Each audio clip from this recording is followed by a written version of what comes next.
I didn't think that I was just going to be killed. I thought other things were going to happen to me as well.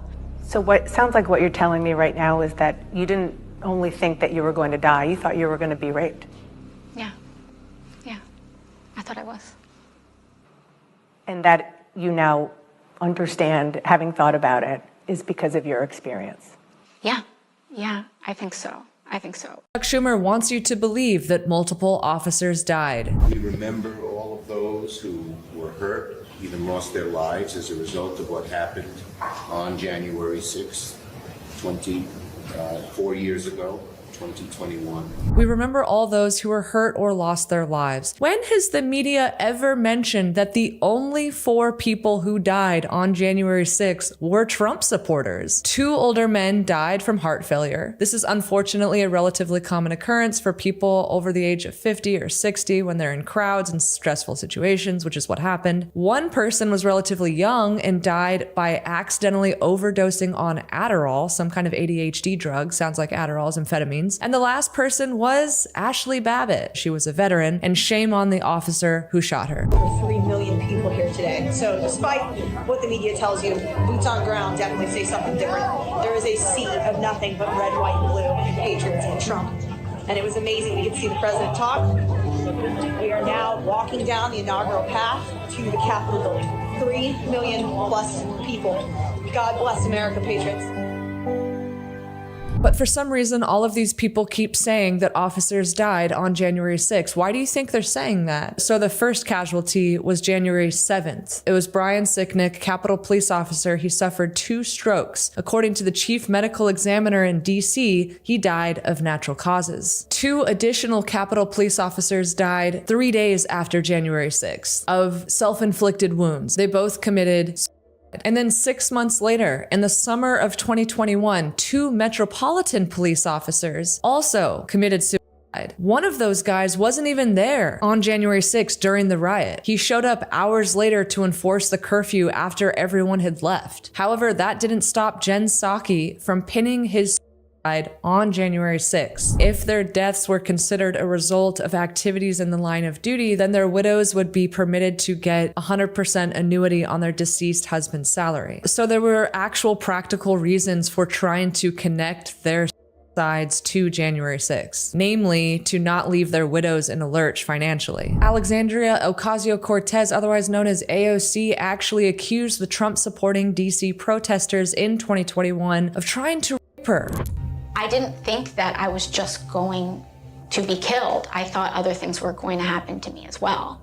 So what sounds like what you're telling me right now is that you didn't only think that you were going to die, you thought you were going to be raped. Yeah, I thought I was. And that you now understand, having thought about it, is because of your experience. Yeah, I think so.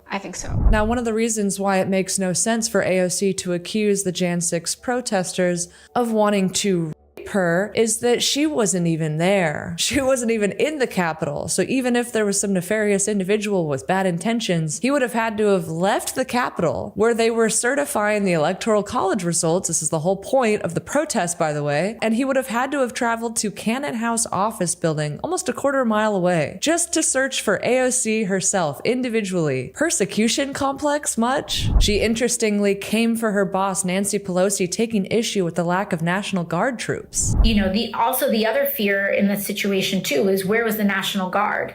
And at the time, you know, now we know more stories about this, but at the time, National Guard wasn't called. And I was starting to get just this feeling in my gut that, like, in any other situation like this, they would be called, they would be here. And they're not coming. And we didn't know if they were being held off or what, but in the event that the National Guard didn't come, it was just a matter of time before the building got breached. And yeah, it's almost like they weren't called on purpose. It's almost like someone kept them away. Did I say she came for her boss, Nancy Pelosi? Just kidding. She implies that it was Trump, even though we now know a Pentagon official recently admitted that National Guard troops were purposefully, intentionally kept away from the Capitol. Do you think AOC has ever asked her why? This is ridiculous. You're going to ask me in the middle of the thing when they've already breached the inaugural stuff that should we call the Capitol Police? I mean, the National Guard? Why weren't the National Guard there to begin with? They thought that they had sufficient That resources. is not a question of how they have, they don't know.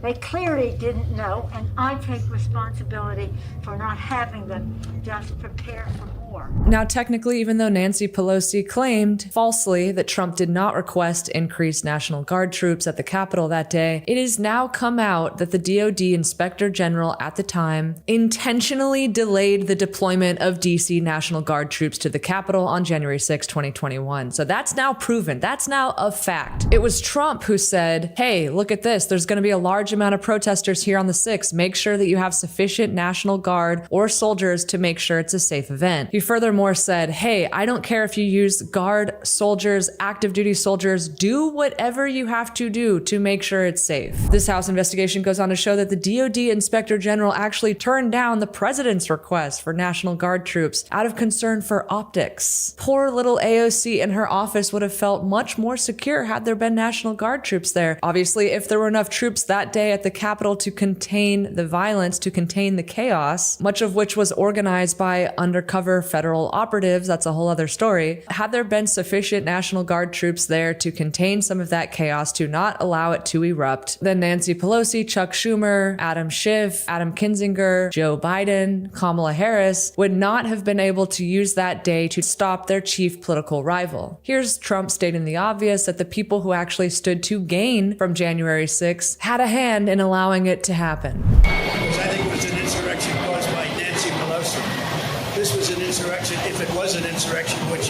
there were no guns, there were no anything except for the fact that they shot Ashley Babbitt. Somebody from police force shot Ashley Babbitt. So unnecessary, so sad. So Nancy Pelosi wants everyone to believe that January 6th was worse than 9/11, Pearl Harbor, the US Civil War, and the Holocaust combined. But she can't even convince her own daughter. Here's her daughter, and by the way, documentarian, who just happened to be invited to the Capitol on January 6th, 2021. Here's her daughter saying that January 6th was not a real insurrection.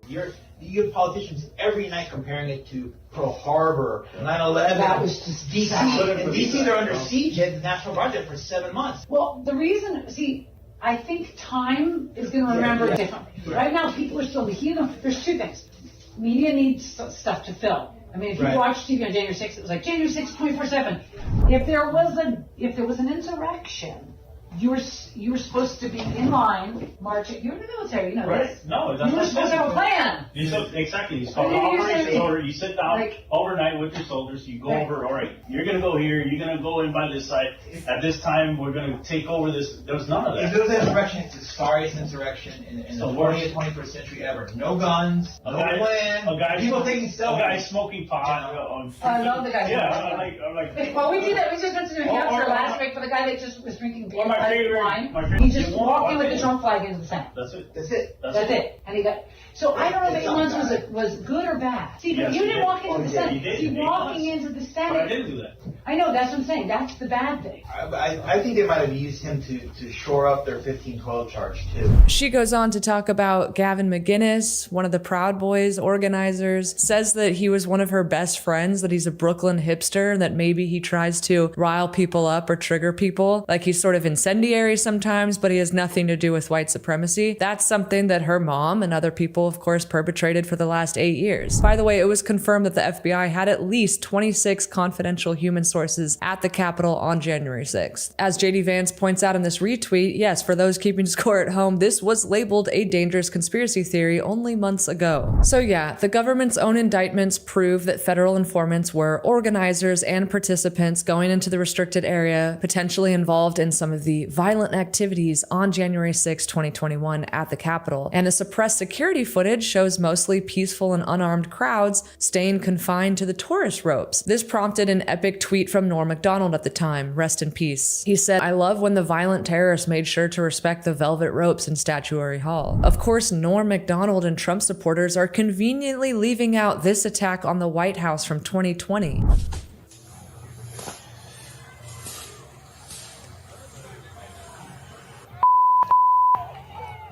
As a result of this violence, the president and his family had to hide out in a bunker and be removed from the White House. Man, these MAGA supporters just have no self-control. Oh wait, this was Black Lives Matter and Democrat voters, i.e. communists, who openly call for the overthrow of the government.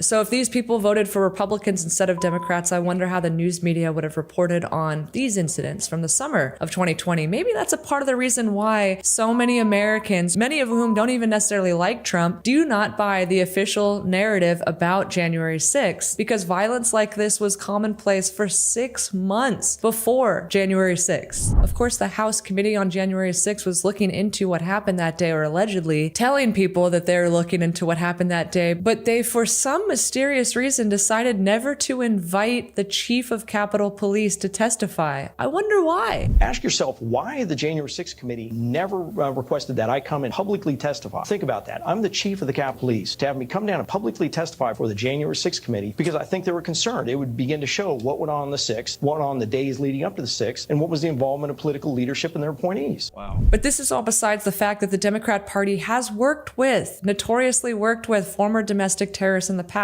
This is Susan Rosenberg, who had a hand in actually blowing up the Capitol, partially blowing up the Capitol in 1983. She had her sentence commuted by Bill Clinton, and she currently works for a social justice nonprofit that has contributed to funding Black Lives Matter. Barack Obama had infamously associated with Bill Ayers. Both Ayers and Rosenberg were associated with terrorist offshoots of the Weather Underground in the 1970s. These were groups run by disgruntled but fairly wealthy leftist youth who had explicitly called for the overthrow of the US government, but had no serious plans to actually follow through, apart from mostly isolated incidents of domestic terrorism. Now, these leftist groups in the 70s were not actually going to overthrow the government, and federal operatives in the Oath Keepers and Proud Boys or Nick Fuentes outfit, they're also not trying to overthrow the government. Unfortunately, the people at January 6th who knew what they were doing and who had ulterior motives were simply participating in a big charade to keep Trump out of office. The people who did not know that they were a part of that were being used, or in Trump's words, playing into the hands of people trying to use them. But the good news is that it mostly didn't work, and it didn't keep Trump out of office. So maybe we should finally let it go. And maybe we should prosecute the people who set all this up for treason. Sadly, the intelligence community has been involved in manufacturing events like this for so long that there would be far too many people to prosecute. It's probably just gonna be let bygones be bygones, and hopefully we can get some kind of big reveal at some point. Though I would love for all of these secrets to be revealed one day, for the people who are a part of it to be prosecuted, I will just settle for commuting the sentences of people who weren't violent on that day, because I think it sets a very dangerous and concerning precedent when US citizens are being imprisoned by their government for their political speech. Anyway, if you got this far into my video, thank you so much. You know who you are, and I'll catch you on the next one.